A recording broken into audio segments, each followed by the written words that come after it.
my name is Jarod. I'm a respiratory therapist here at Mobility First / your CPAP Store. So today we're going to be looking at the AirMini and its travel mask adapter. If you look here, it will come with, of course, the instruction manual, the machine itself, along with the power cord, and a small size travel bag. The unit itself is pretty light at about 2 pounds. It will just be plugged in. From there it can be used. The AirMini comes with only 2 buttons, so the power button and Bluetooth connection. When you start the machine, it will go as normal on factory size settings. In order to change the settings, you must go into the AirMini app. We would just hit Bluetooth, connect with Bluetooth again.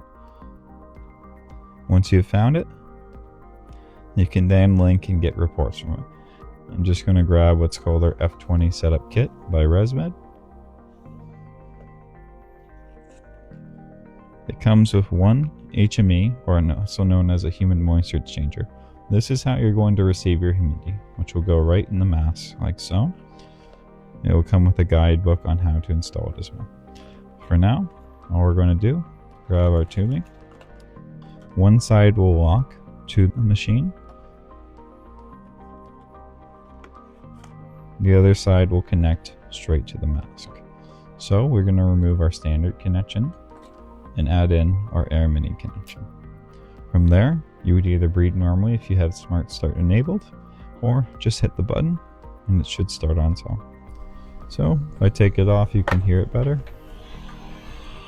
It's now working, and you would just breathe as you normally would. In order to stop it, you would either let it go to air or hit the button. I find the AirMini a good use of convenience and ease of use, mixed with effectiveness and low noise, making a great travel device. If you use a ResMed style mask, I highly recommend it.